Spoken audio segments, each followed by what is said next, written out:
Sveiki, Harmony gyventojai, su jumis Weasel News. Šiandien mes pradedame visiškai naują laidą, įkvėptą visų pamėgto klausimėlio formato.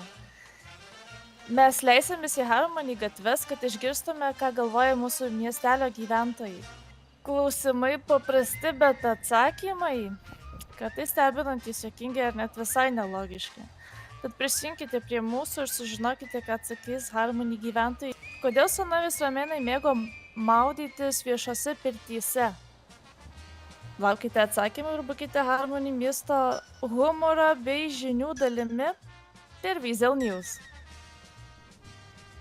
Nes neturėjo privačių. Aš manau, gal todėl, kad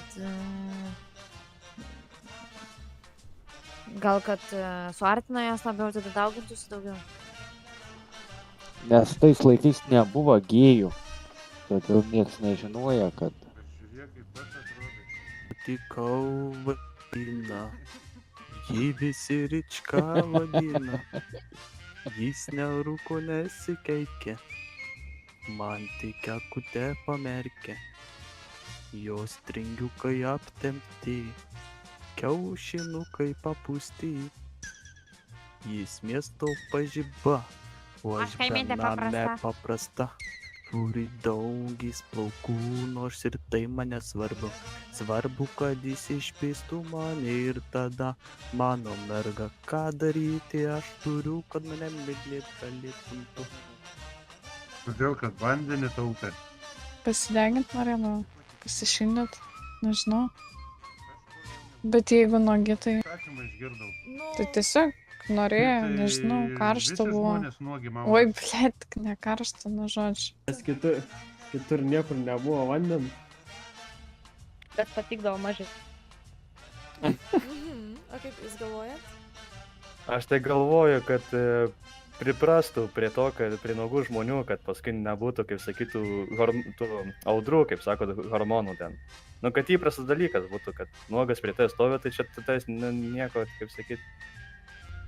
Ir daugintis norėjau. Tam, kad nusiplautų savo, sakant, kaip... Tam, kad įsiplautų savo lytinius organus įsiplautų. Gal jų toks hobis būdavo, ką aš žinau. Patikdavo gal magybės. Nežinau. Gal dėl to, kad jiems patiko žiūrėti vieną į kitą ten daikčiukus, ką aš žinau. Kodėl senovės romėnai mėgo maudytis viešose pirtyse? Na, atsakymas labai paprastas. Romėnų pirtys buvo vietos, kur žmonės galėjo atsipalaiduoti, pasimėgauti masažais, tačiau taip pat ir aptarti verslo reikalus ar politiką. Pirtyse dažnai susirinkdavo įvairūs visuomenės sluoksniai, todėl jos tapo svarbiomis socialinėmis ir kultūrinėmis vietomis.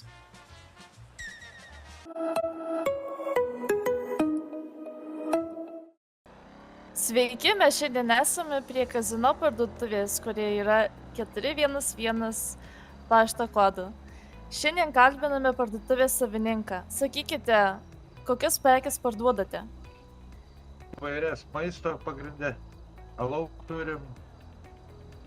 Albumynų. Taip. Žinokite, girdėjau gandus, kad pas jūs yra pigiausia parduotuvė mieste. Ar tai yra tiesa, kad jie yra pigiausia? Kiek žinau, taip, kiek kitas, tai pas mane pigiausia. Kokios prekės pas jūs pigiausios? Spėju turbūt viskas pigiau nei kitur. O iki Z viskas pigiau. Ar lankytojų daug turite? Nelabai, gal visi eini centrai, kainas nežiūri žmonės, turi pinigų. Žodžiu, parduotuvė gal nėra pačioj patogiausiai vietoj, bet kainos čia yra mažiausios. Dėl to visus kviečiame čia apsilankyti 411 parduotuvėje. Su jumis buvo parduotuvės savininkas Antanis ir reporterė Nora Miskytė. Sveiki, mėlėjai, kviečiame į Harmony roleplay'o ateiti, į medikus dirbti, reikia mums pastiprinimo komandos, fainas kolektyvas, nuostabus atlyginimas. Mes jūsų tikrai lauksime su meile Harmonija ir Pomedikų komanda. Kalbinsime mūsų nuostabius mechanikus. Taigi, sveiki mechanikas, koks jūsų vardas? Sveiki, mūsų Slimas. Slimas? Taip. Slimi, kaip jūs jaučiatės mechanikų darbe? Aš jaučiuosi puikiai jaučiuosi su kolegom. Kolegos yra biškai agresyvus, truputį pašėlę, bet supranta prikolus. O kaip jūs vertinatės savo mechanikų direktorių? Ar direktorę? Apie Kostę, načelnikas yra huienas, supranta ir prikolus, ir bazarą Žiūrėkit, panašiai. mechanikas, parodykit visiems žiūrovams, kur yra tepalai, stabdžių skysčiai, kad visi žinotų. Ten tiesiai yra stabdžių skysčio užpilimas, tepalas. Į variklį yra pilamas alyva 5V40. O kaip žinoti, kokį tepalą pilti? Nu, čia pagal automobilio markę gal ar nesakykime. Keist karočią tepalus labai paprasta, yra pačioje varžtas ant karterio, atsuki Janą ir išbėga tepalas. Autobusui reiktų pakeisti ir šarnyrus, norėčiau traukęs priekinę važiuoklę praeiti, galimai ir reiktų pakeisti spiruoklę. O kaip žiūrovams žinoti, kada jūs dirbate, kuriomis dienomis? Visada, ta prasme, nedirbam 24/7, bet dirbam tam tikrą laiką, gauna pranešimą, kad dirba mechanikai ir panašiai. O kiek kainuoja mechanikų paslaugos? Remontas, sakykime, garaže 2 štukas ar ne, už miesto ribų ten ir kyla, sakykime, jeigu tu ten palėto, tai ten ir daugiau kainuos. Čia priklauso nuo atstumo, kilometražo ir panašiai. Žiūrovai, tai jeigu jūs norit iki mechanikų atvažiuoti, susitvarkyti savo transporto priemonės ar pasikeisti tepalus galų gale, kiekvieną dieną 24/7 dirba mechanikai. Su jumis buvo Amelija. Iki greito.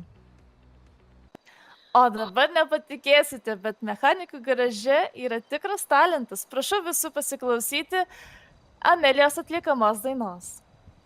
Nelangau, kai sau kartojau, kad užgeso jau liepsna, bet tu sugrįžti ir vėl kartojas ta pati istorija. Savanaudiškom mintim įsikibęs į mane, noriu nieko nesakyt, bet žinau, kas bus ryte. Savanaudiškai elgiuos prieš save, kai tu šalia. Ne kartą prašiau, pasilik praeitį, tu vėl ateini ir aš negaliu atsispirt. Tušti pažadai, girdėti seniai.